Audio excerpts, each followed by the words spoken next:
Бәріне ассалаумағалейкум достар. Иран-Бизанс соғысы 602-628 жылдарда, 602-628 жылдарда Иран мен Византия соғысы. Иран мен Византияның Рим империясындағы ең ірі әскери саяси қақтығыстардың бірі. Иран мен Византия соғысы 5-7 ғасырлар бойы жалғасып, барлығы 75 жылға созылған.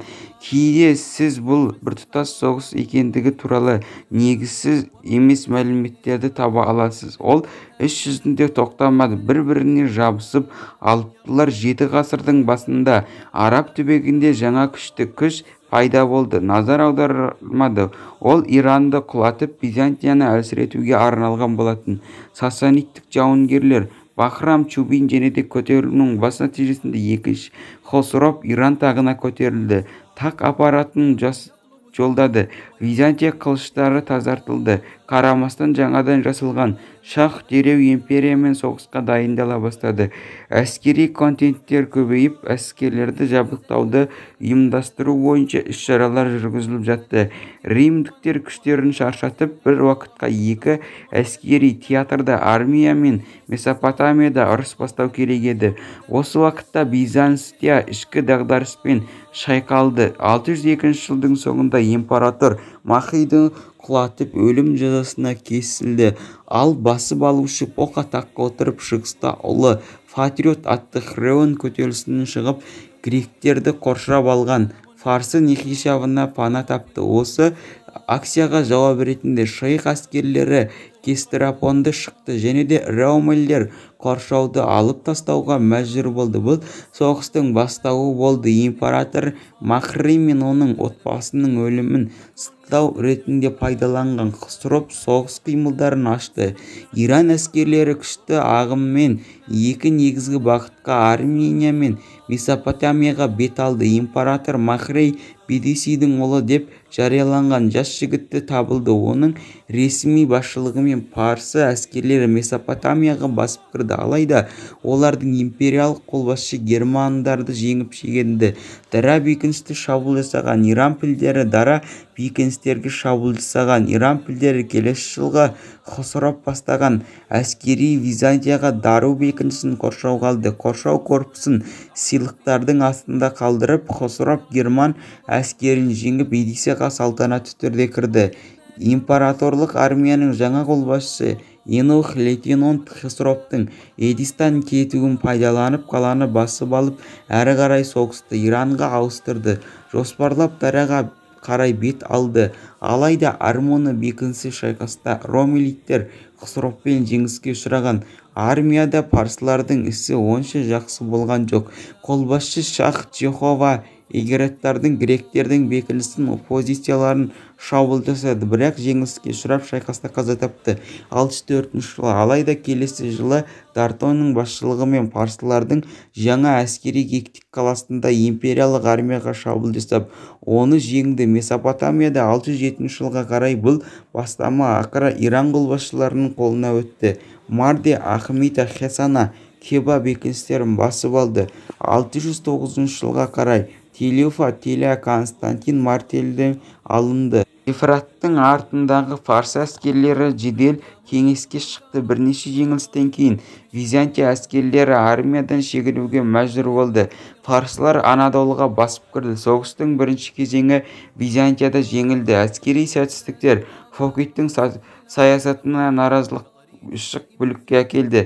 Карпагеннің Екаразараға Константинопольге нан жіберуге бас тартты. Ал оның жиені Никита үкімет әскерлерін талқандап Египетті басып алды.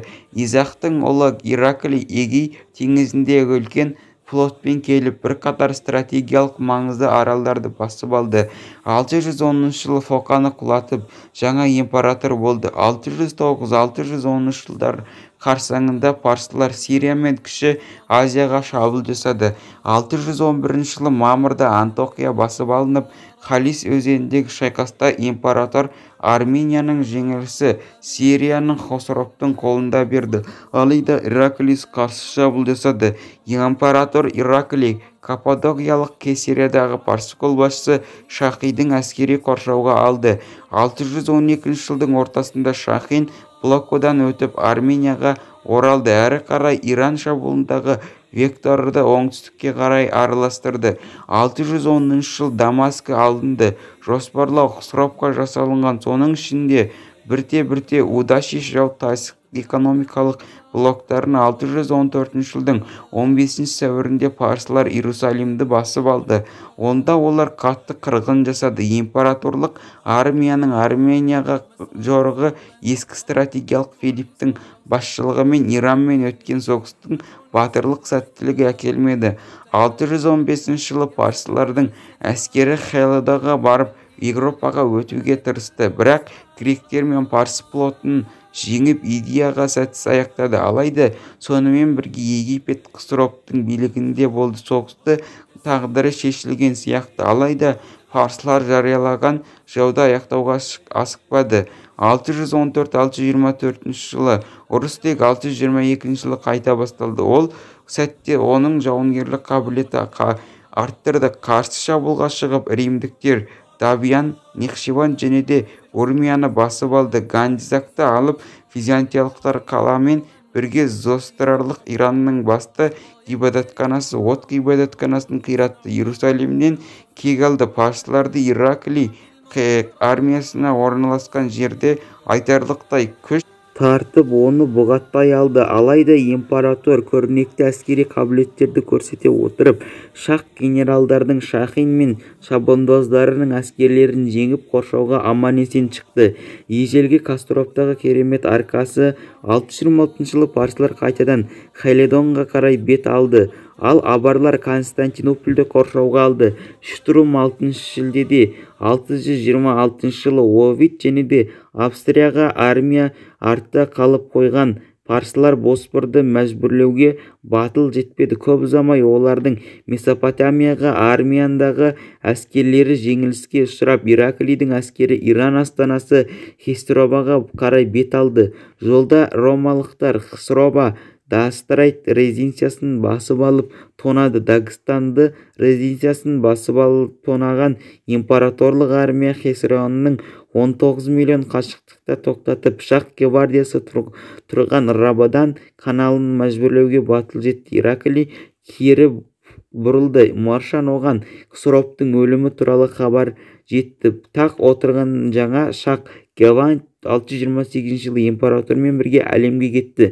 Хансық статус-квоны қалпына келтірумен аяқталды. Екі империяда қирады. Ал 2 жылдан кейін олар жаңа күтпеген жауға тап болды.